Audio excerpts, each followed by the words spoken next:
성도 여러분 반갑습니다.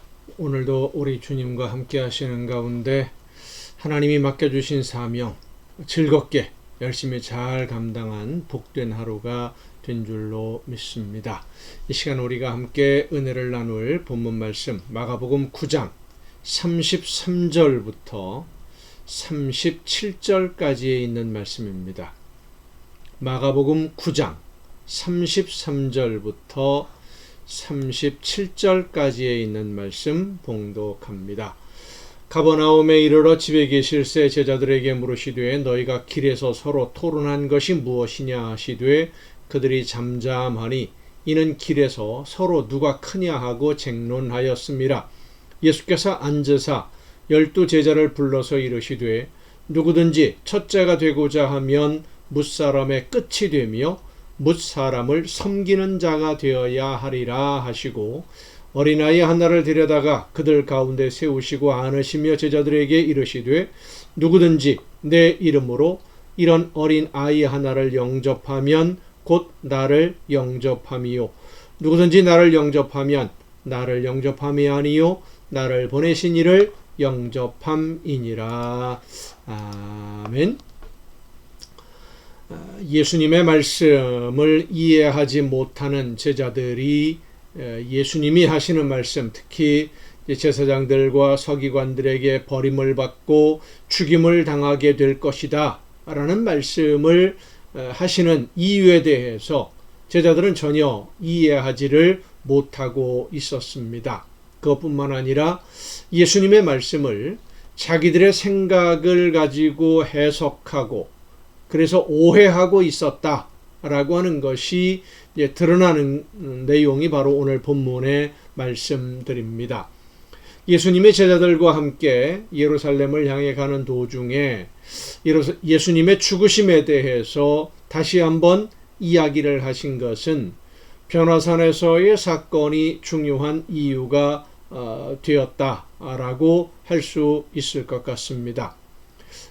예수님이 변화산에서 내려오셨을 때 귀신 들린 아들을 데리고 온 아버지와의 여러 가지 일들, 귀신을 쫓아내지 못하고 허둥대고 있었던 제자들의 모습들이 있었죠.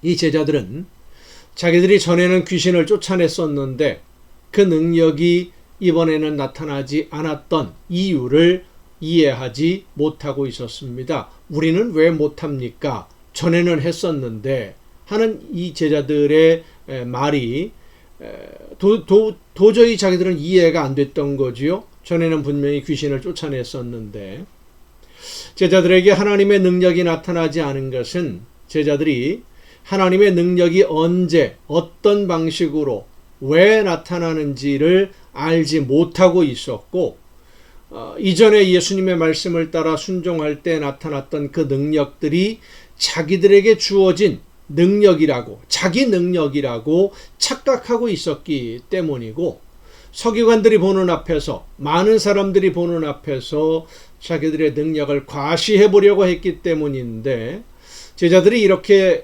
행동했던 것은 예수님이 메시아로 오신 분이시고 이스라엘을 회복할 구원자라고 제자들은 확신하고 있었기 때문입니다. 그러니까 이 제자들은 예수님이 왕이 될 것이다 라고 분명히 의심하지 않고 믿고 있었던 것이죠. 자, 그런데 예수님은 죽임을 당한다 라고 말씀하시니 이 제자들로서는 도저히 예수님의 말씀이 이해가 되지 않았던 겁니다. 이런 제자들의 모습이 이제 가버나움으로 가는 길에서 나누는 대화를 통해서 드러나게 되고 제자들이 속셈, 그들의 속마음이 드러나게 되는데 갈릴리에서 가버나움으로 가는 도중에 예루살렘으로 가려고 하다 보면 이제 가버나움을 지나가게 되겠지요. 가버나움으로 가는 도중에 제자들 사이에서 서로 감정을 상하는 대화가 오고 갑니다. 누가 더 중요한 인물로 예수님에게 인정을 받을 것이냐? 지금 누가 더 인정받고 있느냐? 예수님이 누구를 더 신뢰하느냐? 이런 문제로 다툼이 일어난 겁니다. 누가 더 크냐라고 하는 이 문제는 예수님이 왕이 되면 누가 예수님과 함께 중요한 일을 하게 될 것이냐 하는 이야기라고 할 수 있겠지요. 누가 더 중요한 직책을 맡게 될 것이냐. 제자들은 예수님이 이스라엘을 회복할 메시아라고 확신하고 있었던 증거이기도 합니다. 제자들 중에 누가 더 중요한 일을 맡게 될 것이냐 하는 이 문제는 이 마가복음뿐만 아니라 다른 복음서에도 기록된 내용인데, 야고보와 요한의 경우에는 그 어머니가 예수님을 찾아와서 부탁을 함으로 인해서 제자들 사이에 불평이 나올 정도로 자리다툼이 아주 심했었지요. 아마도 제자들 중에서 베드로와 야고보와 요한, 그리고 더 이야기한다면 가룟 유다도 예수님에게 신뢰를 받는 중요한 제자 중에 한 사람으로 꼽히고 있었기 때문에 여러 제자들이 서로 이렇게 자기 자리를 이야기할 수 있겠지만, 이 사람들 베드로와 야고보와 요한, 유다, 이들이 더 민감하게 반응하지 않았을까 생각해 볼 수 있습니다. 베드로와 야고보와 요한은 예수님이 변화산에 올라갈 때 함께 동행했던 사람들이고, 야이로의 딸을 살리는 현장에도 함께 했던 사람들, 특별히 다른 제자들보다 더 많이 예수님과 함께 했었던 사람들입니다.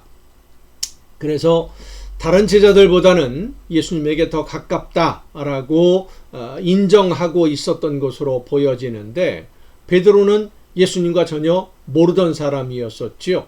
그런데 예수님이 베드로를 부르심으로 인해서 제자가 되었고, 근데 야고보와 요한은 좀 다릅니다. 예수님과 인척관계로 알려져 있습니다. 그러니까 예수님과 이 야고보와 요한 어떤 인척관계냐면, 예수님의 어머니의 동생, 그러니까 야고보와 요한의 어머니가 예수님에게 우리 촌수로 말하면 이모인 이런 인척관계가 있었던 것으로 알려져 있습니다. 자, 그러면 이 베드로는 야고보와 요한에게 묘한 경쟁심을 가질 수 있지 않겠습니까? 그들이 인척관계가만 아니라면 베드로가 명실공히 예수님의 수제자라고 할 수 있는데, 야고보와 요한이 늘 함께 하고 있었기 때문에 예수님이 왕이 되었을 때 실제로 누가 더 중요한 지위를 누리게 될 것인지는 짐작하기 어려운 그런 상황이 된 것이죠. 거기에 이 유다라고 하는 사람, 나중에 예수님을 배반합니다마는, 가룟 유다는 예수님의 12제자 중에 재정을 담당했던 제자입니다. 회계관리 책임을 맡았던 사람입니다. 회계관리를 맡고 있었다라고 하는 것은 나름대로 예수님의 신뢰를 많이 받고 있는 제자라고 스스로 생각했을 겁니다. 자, 그런데 야고보와 요한이 인척관계라는 것 때문에 자기가 실력도 있고 능력도 있는데 서열에서 밀린다라고 생각했을 수도 있는 것이죠. 유다 입장에서는. 이런 여러 가지 복잡한 상황에서 예수님의 발걸음이 지금 예루살렘으로 향하고 있는 겁니다.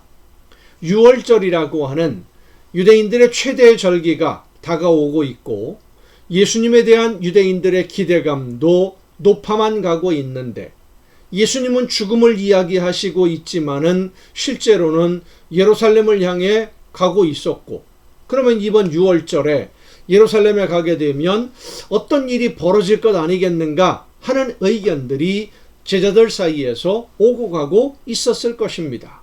그래서 예수님이 로마의 식민지에서 벗어나서 이스라엘을 독립국가로 세우는 그런 어떤 메시아로서의 일을, 행동을 시작하신다고 한다면, 예수님이 이번 예루살렘에서 6월절에 사람들을 만나고 움직이고 할 때 누가 최측근에서 예수님을 보좌할 것이냐 하는 이러한 문제, 누가 예수님과 함께 사람들을 조직하고 불러내고 사람들과 함께 의견을 나누고 하는 이런 일들을 할 것이냐, 이 문제로 제자들 사이에 다툼이 벌어졌다는 겁니다.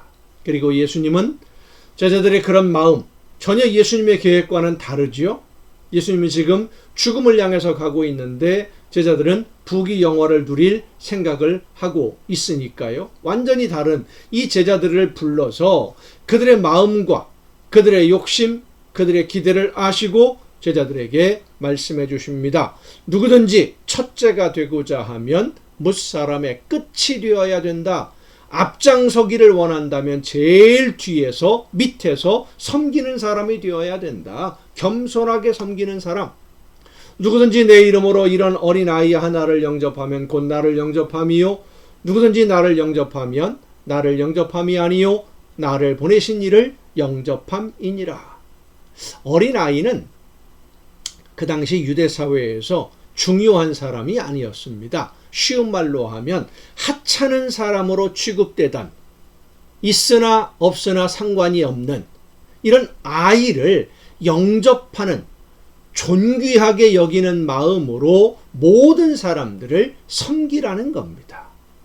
마치 어린아이가 나보다 더 높은 지위에 있는 것처럼 생각하고 낮은 자세로 겸손하게 섬기는 자가 하나님이 기뻐하시는 일꾼이다.